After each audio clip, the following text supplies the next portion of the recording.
Welcome to నా news. ముందుగా headlines చూద్దాం. బాల్క సుమన్ అరెస్టుపై కేటీఆర్ తీవ్ర విమర్శలు. బొగ్గు కుంభకోణం నుంచి దృష్టి మళ్లించేందుకే కేసులన్న కేటీఆర్. జైలు కేసులు మాకు కొత్త కాదన్న బీఆర్ఎస్ నేత. రాజకీయ వేధింపులను ఎదుర్కొని మళ్లీ అధికారంలోకి వస్తామన్న కేటీఆర్.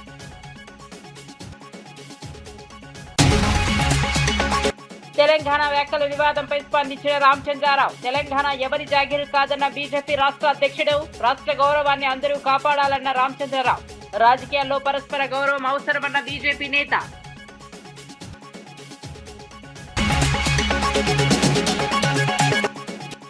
కూటమి ప్రభుత్వంపై మాజీ మంత్రి రోజా తీవ్ర విమర్శలు. ప్రజలకు మంచి చేయకుండా ప్రచారాలతో కాలం గడుపుతున్నారన్న రోజా. దొంగ ఓట్ల కుట్రలు జరుగుతున్నాయన్న ఆరోపణ. ప్రజాస్వామ్య హక్కులను కాపాడుకోవాలన్న రోజా పిలుపు. ఉద్యోగాలపై కాంగ్రెస్ తప్పుడు లెక్కలు చెబుతోందన్న తలసాని. 2 లక్షల ఉద్యోగాల ప్రచారం అవాస్తవమన్న మాజీ మంత్రి. నిరుద్యోగ యువతను ప్రభుత్వం మోసం చేస్తోందన్న తలసాని. ఉద్యోగాలపై శ్వేతపత్రం విడుదల చేయాలని డిమాండ్.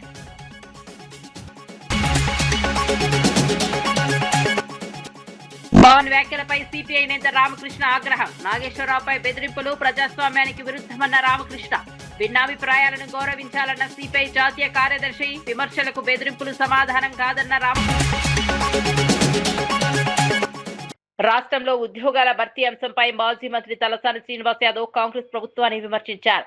ప్రభుత్వం వాస్తవానికి కేవలం 16,000 ఉద్యోగాలు మాత్రమే ఇచ్చిందని, అయితే 2 లక్షల ఉద్యోగాలు ఇచ్చామని తప్పుడు ప్రచారం చేస్తోందని ఆరోపించారు. ముఖ్యమంత్రి రేవంత్ రెడ్డి సహా మంత్రులంతా వేర్వేరు సంఖ్యలు చెబుతూ విద్యార్థులను మోసం చేస్తున్నారని అన్నారు.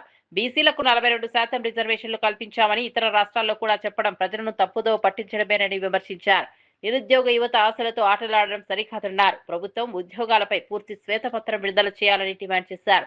ఎన్నికల హామీల అమలులో కాంగ్రెస్ విఫలమైందని ఆరోపించారు. అందుబాటులోకి వస్తాయి కానీ ఒక తెలంగాణ రాష్ట్రాన్ని నీళ్లు లేవు, రెండోది నిధులు లేవు, నియామకాలు లేవు. కానీ ఆ రోజు కేసీఆర్ గారు కష్టపడి రాష్ట్రపతి ఉత్తర్వుల ద్వారా ఇదే అసెంబ్లీలో తీర్మానం చేసి 195% మా పిల్లలకు మా ఉద్యోగాలు మాకే కావాలని రాష్ట్రపతి ఉత్తర్వులు తీసుకొచ్చి మరి కేసీఆర్ గారు మన పిల్లల ఉద్యోగాల కోసం మేము పరిపాలించిన 9.5 సంవత్సరాలలో 160,000 ఉద్యోగాలు ఇచ్చినాం. కావాలంటే గవర్నమెంట్ రికార్డులలో ఇవి ఉన్నాయి, నేను చదువుకుంటూ పోతే చాలా టైం అవుతుంది. ఇంకా 42,000 ఉద్యోగాల నోటిఫికేషన్ మేము ఇచ్చినటువంటిది. సరే, ఆ రోజు కోర్టులు స్టే ఇవ్వడం, ఆ తర్వాత ప్రభుత్వం మారడం, ఆ సర్టిఫికెట్లని ఇప్పుడున్నటువంటి ఈ ముఖ్యమంత్రి గారు అబద్ధాల కోరు ఆ సర్టిఫికెట్లు మాత్రమే ఇచ్చిండు. మీరు చూసారు కదా, వాళ్ళు మాట్లాడుతుంటే ఒకడేమో 1,00,000 ఉద్యోగాలు ఇచ్చిన అంటాడు, ఇంకొకడేమో 70,000 అంటాడు, ఒకడు 60,000 అంటాడు. ఈ ముఖ్యమంత్రి ఏమో మీరు 2 సార్లు చూసిర్రు, 70,000 అన్నాడు ఒకసారి, 60,000 అన్నాడు ఒకసారి. కానీ వీళ్ళు ఇచ్చింది 16,978 ఉద్యోగాలు మాత్రమే అని చెప్పి నేను ఈ సందర్భంగా తెలియజేస్తా ఉన్నాను. మీ తల్లిదండ్రులు కష్టపడి వ్యవసాయం చేసి కూలి పని చేసి మరి ఏదో వ్యాపారం చేసి మిమ్మల్ని మా పిల్లలు ప్రయోజకులై బ్రహ్మాండంగా చదువుకుంటే వాళ్ళకు ఉద్యోగం వచ్చి వాళ్ళ కాళ్ళ మీద నిలబడితే కుటుంబానికి ఆసరా అవుతారు అనేటువంటి ఉద్దేశంతో వాళ్ళ దగ్గర డబ్బులు లేకుండా అప్పు చేసి కష్టాలు చేసి ఈ రోజు హైదరాబాద్ సిటీలో గాని లేకపోతే వివిధ పట్టణాలలో మిమ్మల్ని చదివించారు. నా కొడుకుకి ఎప్పుడు ఉద్యోగం వస్తుంది, నా బిడ్డకి ఎప్పుడు ఉద్యోగం వస్తుంది అని చెప్పి వాళ్ళు ఎదురు చూస్తున్నట్టు గడిచిపోయింది 2.5 సంవత్సరాలు. ఆ రోజు ప్రియాంక గాంధీ గారు ఇదే సరూర్ నగర్ లో డిక్లరేషన్, అదే విధంగా రాహుల్ గాంధీ గారు అశోక్ నగర్ లో 2 లక్షల ఉద్యోగాలు ఇచ్చినామని ఈ నాయకులు సిగ్గు లేకుండా వేరే రాష్ట్రాల్లో కూడా చెప్తున్నారు, పోయి ఉద్యోగాలు ఆల్రెడీ ఇచ్చేసినామని చెప్పి. ఇచ్చిండ్రా? రెండోది బీసీలకు 42% రిజర్వేషన్ ఇచ్చినామని మధ్యప్రదేశ్ ఎలక్షన్ లో, బీహార్ ఎలక్షన్ లో ఆ రాహుల్ గాంధీ చెప్తాడు. వాడికైనా సిగ్గేమని ఉండాలి కదా, నువ్వు ఇవ్వని కూడా ఇచ్చినా అని చెప్పేటువంటి మీరు. తెలంగాణ ఉద్యమకారుల గుర్తింపు గౌరవం కోసం ప్రభుత్వం నియమించిన కమిటీ సమావేశంలో మంత్రి పొన్నం ప్రభాకర్ పాల్గొన్నారు. తెలంగాణ రాష్ట్ర సాధన కోసం ప్రత్యక్షంగా పరోక్షంగా కృషి చేసిన ప్రతి ఒక్కరిని గుర్తించి సముచిత గౌరవం కల్పించడమే ప్రభుత్వ లక్ష్యమని తెలిపారు. అమరవీరుల కుటుంబాలు, తొలి మరియు మలిదశ ఉద్యమాల్లో పాల్గొన్న నాయకులు, కార్యకర్తల వివరాలను సేకరించాలని అధికారులకు సూచించారు. పారదర్శకంగా అర్హుల జాబితా రూపొందించి ప్రభుత్వ గుర్తింపు అందేలా చర్యలు తీసుకోవాలని కమిటీ నిర్ణయించింది. ఉద్యమ చరిత్రను భవిష్యత్ తరాలకు చేరవేసే విధంగా ప్రత్యేక కార్యక్రమాలు చేపట్టాలని అభిప్రాయపడింది. తెలంగాణ సాధనలో భాగస్వాములైన ప్రతి ఒక్కరి త్యాగాలను ప్రభుత్వం గౌరవిస్తుందని పొన్నం ప్రభాకర్ స్పష్టం చేశారు.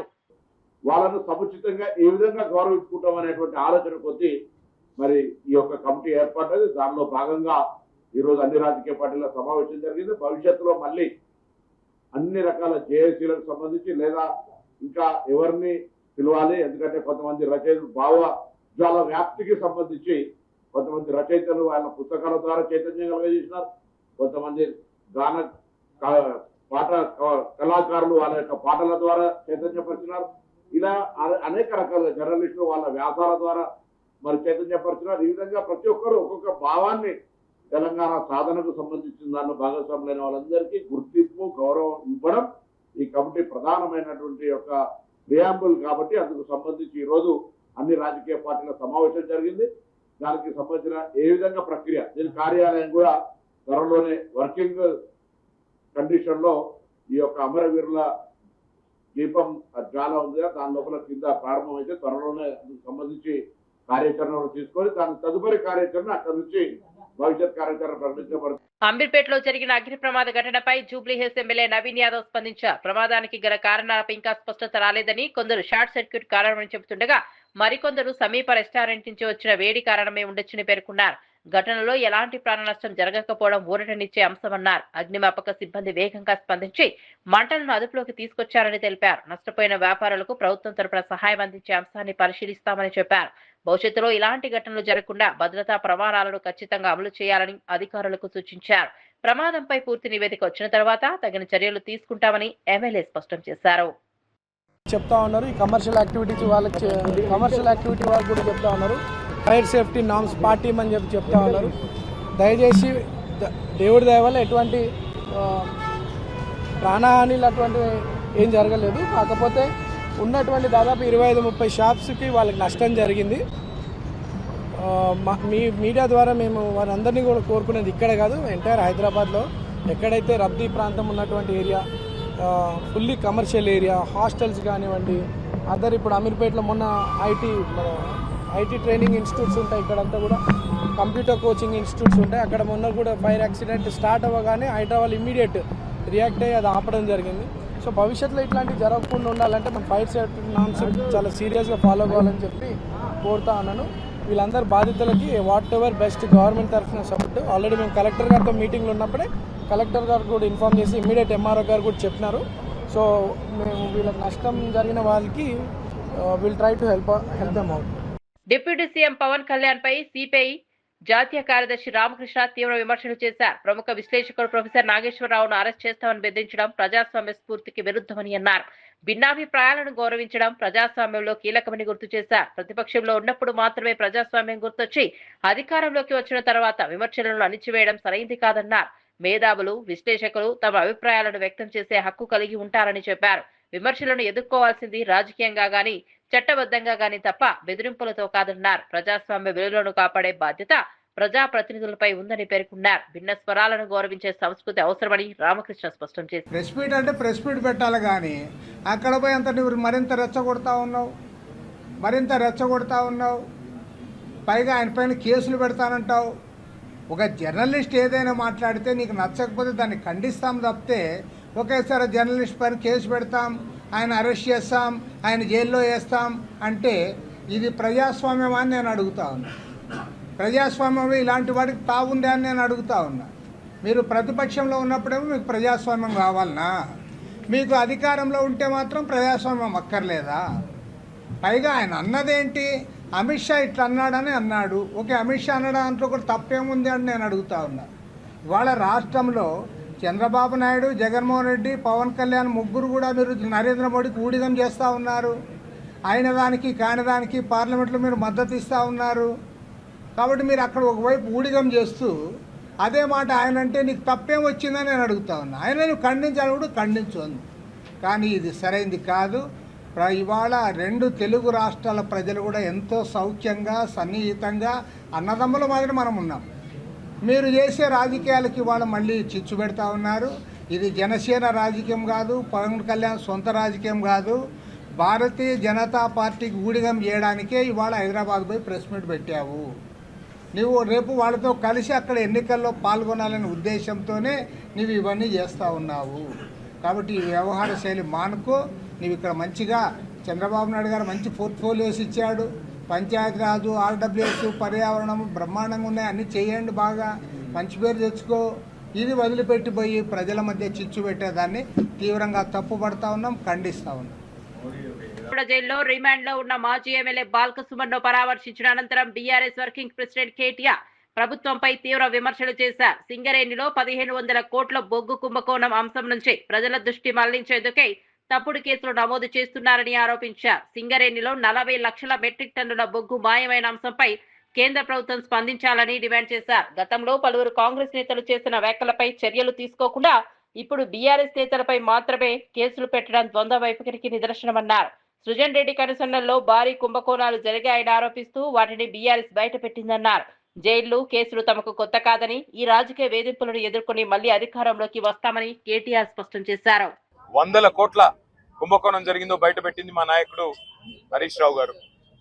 అట్లాగే నైని బొగ్గు టెండర్ విషయంలో వాళ్లకు మంత్రులకు, ముఖ్యమంత్రికి వాటాలు కుదరక మంత్రులకు, ఉప ముఖ్యమంత్రికి, ముఖ్యమంత్రులకు అల్టిమేట్ గా మీడియాలో పనిచేసే జర్నలిస్టులను అరెస్ట్ చేసే కాడికి పోయిన విషయం కూడా మనకు తెలిసిందే. అట్లాగే ఆ నైని బొగ్గు టెండర్ను కూడా రద్దు చేసిన విషయం కూడా మనకు తెలిసిందే. మొన్న మా పార్టీ అనుబంధ సంస్థగా ఉన్న తెలంగాణ బొగ్గు గని కార్మిక సంఘం మా పార్టీ కేంద్ర కార్యాలయం తెలంగాణ భవన్లో ఒక సమావేశం పెట్టుకుంటే అందులో అన్ని విషయాలు ప్రస్తావనకు వచ్చినాయి. ఎట్లా సింగరేణి సంస్థ ఈరోజు మొత్తం కార్మికుల పుట్టగొడుతున్నది, కేసీఆర్ గారి ప్రభుత్వం ఉన్నప్పుడు ఎట్లా 19,000 వారసత్వ ఉద్యోగాలు మెడికల్ ఇన్వాలిడేషన్ బోర్డు ద్వారా ఇవ్వడం జరిగింది, ఏ రకంగా ఇవాళ కాంగ్రెస్ ప్రభుత్వం వచ్చిన తర్వాత మరి ఆ బోర్డు మొత్తం ఎత్తేసి 11 నెలలుగా బోర్డు మీటింగులు పెట్టకుండా వేలాది మంది పిల్లలకు అన్యాయం చేస్తా ఉన్నారు. అన్యాయం చేయడమే కాకుండా గతంలో కేసీఆర్ ప్రభుత్వం ఇచ్చిన ఉద్యోగాలు మెడికల్ ఇన్వాలిడేషన్ కింద 19,000 ఉద్యోగాలు ఏదైతే ఇచ్చారో వాటి మీద కూడా విజిలెన్స్ ఎంక్వైరీ చేపిస్తామని చెప్పి అసెంబ్లీలో ఉప ముఖ్యమంత్రి బట్టి విక్రమార్క గారు ఏ మాట అయితే చెప్పారో ఇవన్నీ కూడా ఇవాళ సింగరేణిలో. పెద్దపల్లి జిల్లా రామగుండం జీఎం కార్యాలయం ఎదుట సింగరేణి గుర్తింపు సంఘం ఏఐటీయూసీ ఆధ్వర్యంలో భారీ ధర్నా నిర్వహించారు. మెడికల్ అన్ఫిట్ అయిన కార్మికుల వారసులకు వెంటనే ఉద్యోగ నియామక పత్రాలు ఇవ్వాలని డిమాండ్ చేశారు. సింగరేణి వ్యాప్తంగా గత 9 నెలల్లో 400 మంది కార్మికులు అన్ఫిట్ అయ్యారని నాయకులు తెలిపారు. గతంలో యాజమాన్యం వారసులకు ఉద్యోగాలు కల్పిస్తామని హామీ ఇచ్చిందని గుర్తు చేశారు.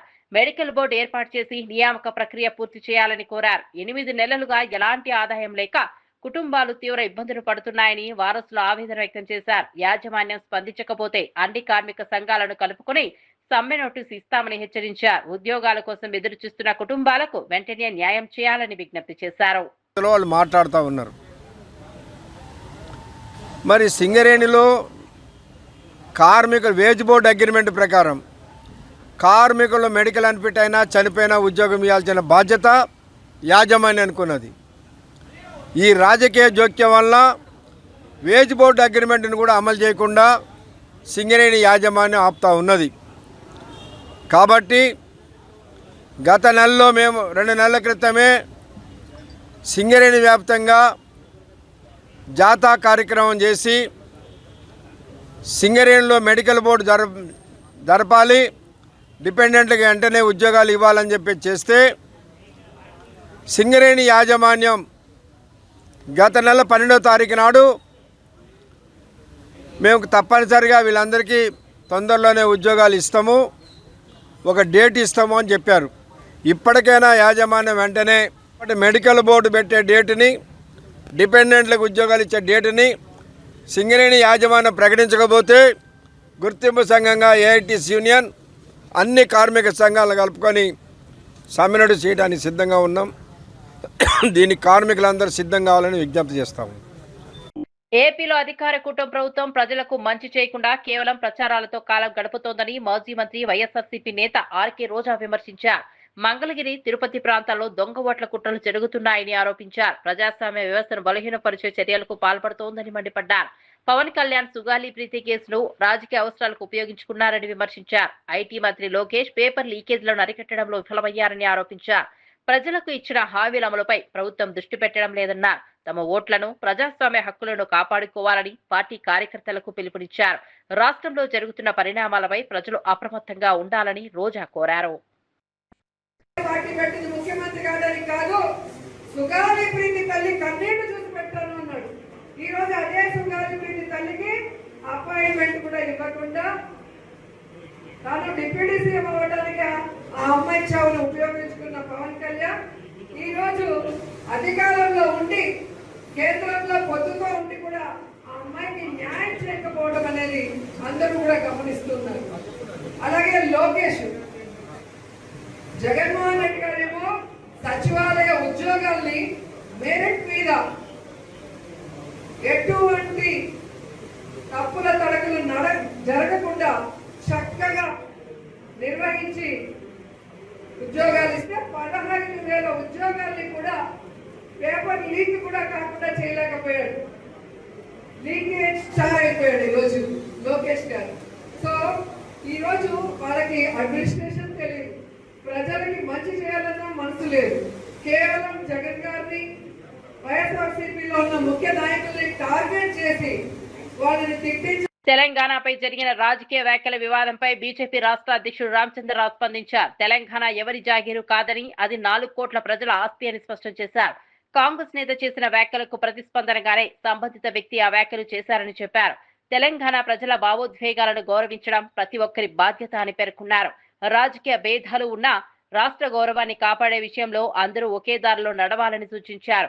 రాష్ట్ర అభివృద్ధి, ప్రజా సమస్యలపై చర్చ జరగాల్సిన సమయంలో అనవసర వివాదాలు సృష్టించడం మంచిది కాదన్నారు. తెలంగాణ ప్రజల ఆత్మగౌరవాన్ని ఎవరు తక్కువ అంచనా వేయలేరని పేర్కొన్నారు. రాజకీయాల్లో పరస్పర గౌరవం అవసరమని రామచంద్రరావు వ్యాఖ్యానించారు. ఎవరు అన్నారా లేదా మాకైతే తెలియదు.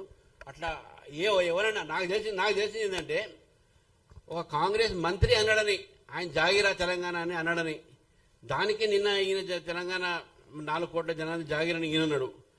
ఈ 4 కోట్ల జనాభా జాగి ఇప్పుడు అంటుండో, గతంలో మా కుటుంబం జాగిరని చెప్పి వాళ్ళు పరిపాలించారు. కాబట్టి వాళ్ళ మాటలు నేనైతే వినలేదు.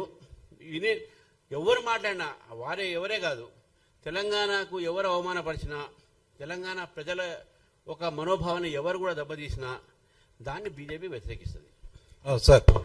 బ్రిడ్జ్ క్రీడను పేకాటతో పోల్చడం వైఎస్ఆర్సీపీ నాయకుల అజ్ఞానానికి నిదర్శనమని టీడీపీ నేత మాజీ ఎమ్మెల్యే ఏఎస్ రామకృష్ణ విమర్శించారు.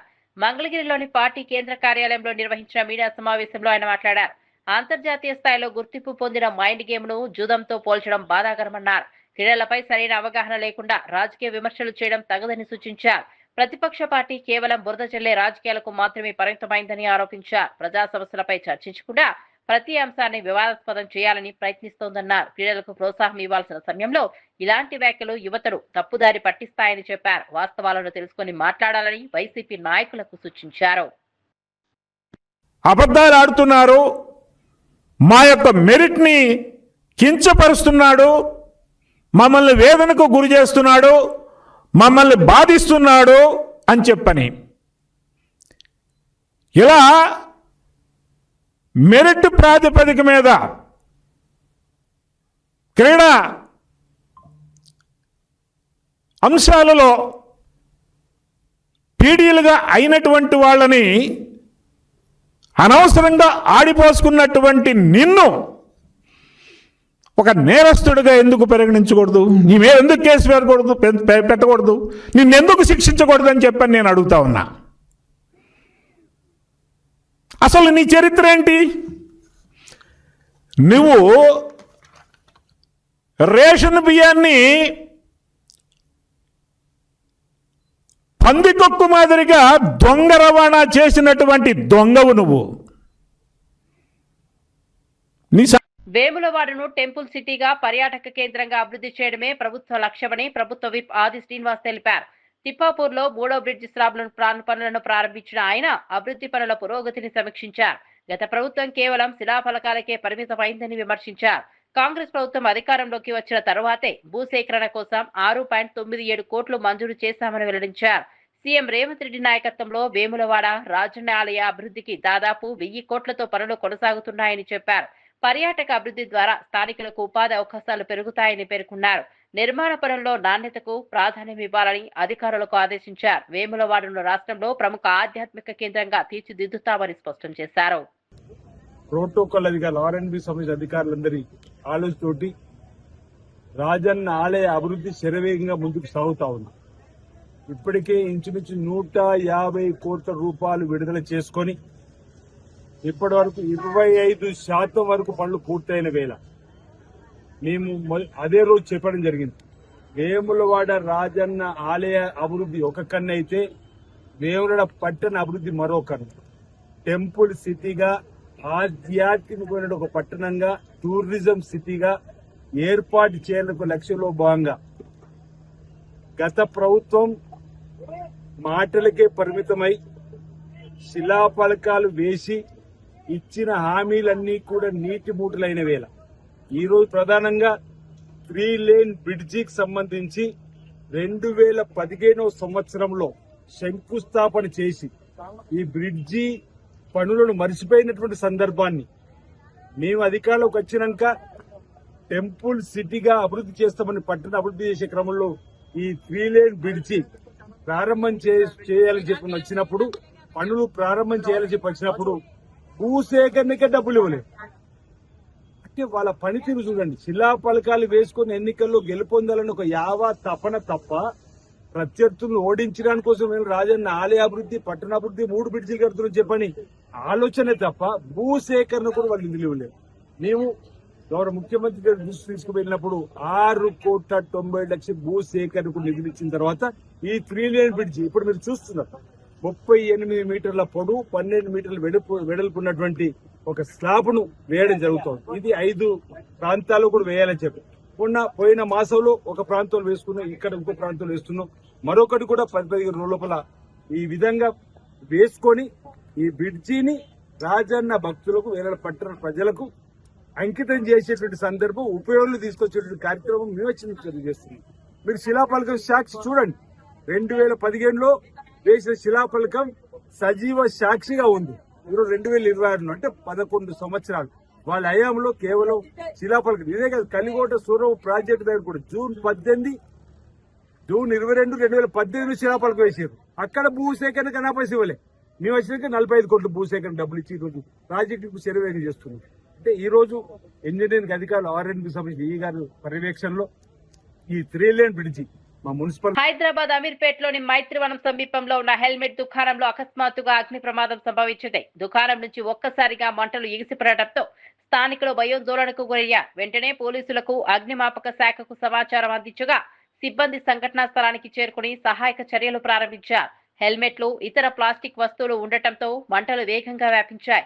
మంటలను అదుపులోకి తెచ్చేందుకు అగ్నిమాపక సిబ్బంది తీవ్రంగా శ్రమించారు. భద్రతా చర్యల్లో భాగంగా పోలీసులు పరిసర ప్రాంతాల్లో రాకపోకలను నిలిపివేశారు. ప్రమాదానికి గల కారణాలపై అధికారులు విచారణ చేపట్టారు. ఘటనలో ఎలాంటి ప్రాణ నష్టం జరగలేదని ప్రాథమిక సమాచారం వెల్లడైంది.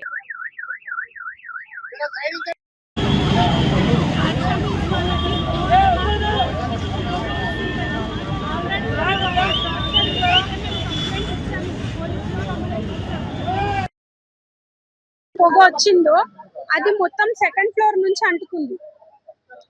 ఏదైతే సెకండ్ ఫ్లోర్ ఉందో అక్కడికే ఎక్కువ పొగ వస్తుంది. ఆ పొగ వల్ల మొత్తం కొలాప్స్ అయిపోయి మంటలు బాగా అంటుకుండిపోయినాయి. మాది హెల్మెట్ షాపు, టాయ్ షాపు 2 కలిపి మొత్తము 13 షాపులు పైన కింద 2 కాలిపోయినాయి. ఎన్నిసార్లు రిగ్రెట్ చేసి చెప్పినాము, అయినా సరే విననే లేదు.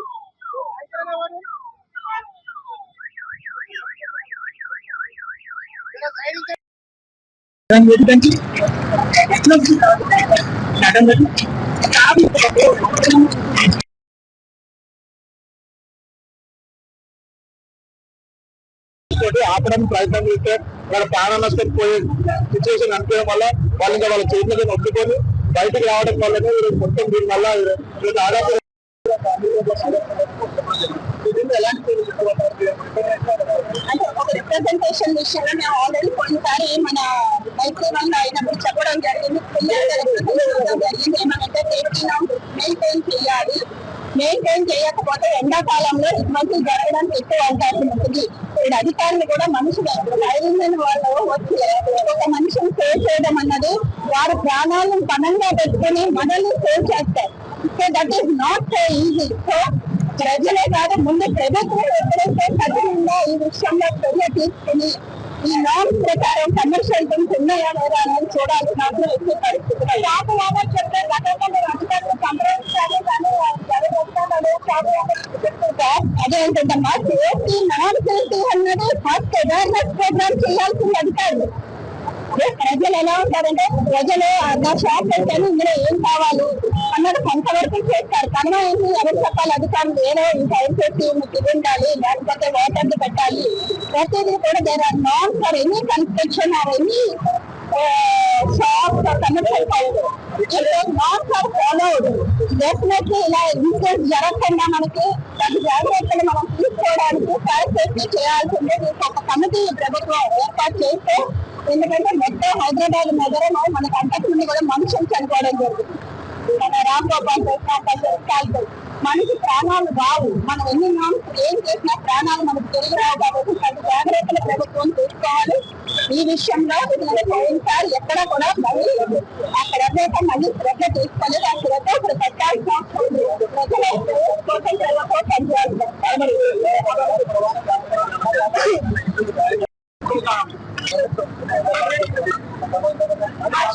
వాళ్ళు బ్యాక్ సైడ్ ఉంటారండి. అయితే వాళ్ళకి రోజు ప్రవేశించండి. మేము ఆల్రెడీ కంప్లైంట్ ఇచ్చినాము వాళ్ళది, మాకు ఇట్లా ప్రవేశింది మంటలు అంటుకుంటాయి అని చెప్పేసి. అయినా సరే వాళ్ళు చూసి చూడనంత వదిలేసింది. పోలీస్ వాళ్ళకి కూడా కంప్లైంట్ ఇచ్చినాము. మా సెకండ్ ఫ్లోర్ లో స్టార్ట్ అయింది మంటలు మొత్తం. మేము చూసేలోపే చాలా ఎక్కువ అయిపోయింది మంటలు మొత్తం. అది హోటల్ ఇలా బ్యాక్ సైడ్ మాకు లిటరల్ గా బ్యాక్ సైడ్ వర్షం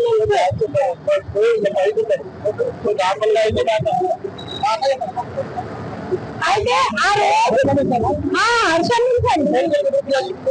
మేము 1 month బ్యాక్ పోలీసు వాళ్ళ కంప్లైంట్ ఇవ్వడానికి వెళ్తే వాళ్ళు ఏమన్నారంటే మీకు ప్రాణ నష్టమైందా లేకపోతే ఆస్తి నష్టమైందా అడిగారు. ఇక్కడికి అయితే కంప్లైంట్ ఇచ్చింది మా స్టాఫ్ మా హస్బెండ్ అంతా. కూటమి ప్రభుత్వం 2 ఏళ్ల పాలనపై వైఎస్ఆర్సీపీ రాష్ట్ర వ్యాప్తంగా నిరసనలు చేపట్టింది. శ్రీకాకుళం జిల్లా బందసలో మాజీ మంత్రి సీదిరి అప్పలరాజు ఆధ్వర్యంలో నిర్వహించిన వెన్నుపోటు నిరసన కార్యక్రమంలో పెద్ద సంఖ్యలో పార్టీ శ్రేణులు పాల్గొన్నారు. ఎన్నికల సమయంలో ఇచ్చిన సూపర్ 6 హామీలు అమలు కాలేదని ఆయన ఆరోపించారు. రైతులకు ఆర్థిక సాయం, నిరుద్యోగ భృతి, పెన్షన్ హామీలు ఏమయ్యాయని ప్రశ్నించారు. రాష్ట్రంలో ఇసుక, మట్టి, గ్రావెల్ అక్రమ దోపిడీలు పెరిగిపోయాయని విమర్శించారు. ఆరోగ్యశ్రీ సేవలు బలహీనపడ్డాయని, డిఎస్సీ పేరుతో నిరుద్యోగులను మోసం చేస్తున్నారని ఆరోపించారు. ప్రజలకు ఇచ్చిన హామీల అమలు కోసం వైసీపీ పోరాటం కొనసాగిస్తోందని స్పష్టం చేశారు. ప్రజా సమస్యలను ప్రభుత్వం విస్మరిస్తోందని అప్పలరాజు మండిపడ్డారు.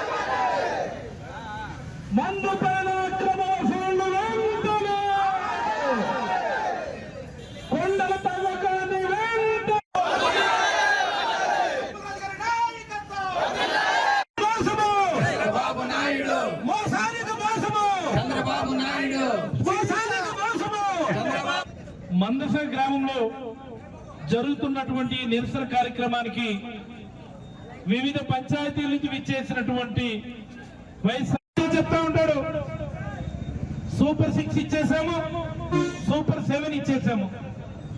నేను అడుగుతా ఉన్నా చంద్రబాబు గారికి, 50 ఏళ్లకు పెన్షన్ అన్నారు బీసీలకి, ఇస్తున్నారా?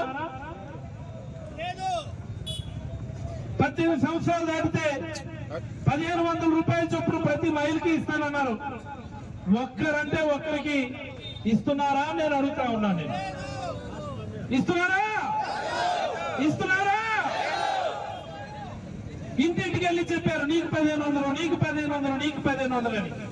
ఎక్కడా అని అడుగుతా ఉన్నాం. ఈరోజు 2 ఏళ్లు పూర్తవుతున్న సందర్భంగా ఇసుక దోపిడీ, అక్రమంగా మట్టి దోపిడీ, అక్రమంగా గ్రామం దోపిడీ, ఇన్ని దోపిడీలు చేసి ఇప్పుడు బయటకు వచ్చి నీతి వాక్యాలు, వేమన పద్యాలు 3,000 రూపాయలు పుడుతున్నారు. ఎవరికైనా సరే ₹1 నిరుద్యోగ భృతి ఈ రాష్ట్రంలో అందుతుందా అని నేను అడుగుతా ఉన్నా. ఈ రోజు నేను అందుతుందా లేదే. ఇటీవల కాలంలో చూస్తే ఆరోగ్యశ్రీని ఆపేశారు పూర్తిగా. ఆరోగ్యశ్రీ ఇంతకంటే దౌర్భాగ్యం ఉంటుందా అని నేను అడుగుతా ఉన్నాను. నేను జగన్మోహన్ రెడ్డి గారు సచివాలయ ఉద్యోగాలు చెప్పి ఒక్క నోటిఫికేషన్ లో సుమారుగా 1,30,000 ఉద్యోగాలు ఎలాంటి క్రిటిసిజం లేకుండా, ఎలాంటి తారతమ్యం లేకుండా, ఎలాంటి పక్షపాతం లేకుండా మెరిట్ ప్రకారం బ్రహ్మాండంగా ఫిల్ చేస్తే డిఎస్సి అని 16,000 ఉద్యోగాలు పెట్టి ఉద్యోగాలు అమ్ముకున్నటువంటి నీచ చరిత్ర చంద్రబాబు గారు అని చెప్పి సందర్భంగా మీకు అందరికీ మనవి చేస్తాం. కేంద్ర ప్రభుత్వంతో సంబంధం లేకుండా ఇస్తానన్నారు. ఇస్తున్నారా నేను అడుగుతా ఉన్నా. ఈరోజు ఇస్తున్నారా లేదే. ఒక ఫీజు రియంబర్స్మెంట్ ఆపేశారు. జగనన్న విద్యా దీవెన, జగనన్న వసతి దీవెన ఆపేశారు. అమ్మఒడి చదువుకునే ప్రతి పిల్లవాడికి ఇస్తానన్నారు. సుమారుగా 22 లక్షల మందికి అమ్మఒడి ఎక్కొట్టినటువంటి దౌర్భాగ్య చరిత్ర చంద్రబాబు గారు అని చెప్పి సందర్భంగా మీకు అందరికీ మనవి చేస్తున్నారు.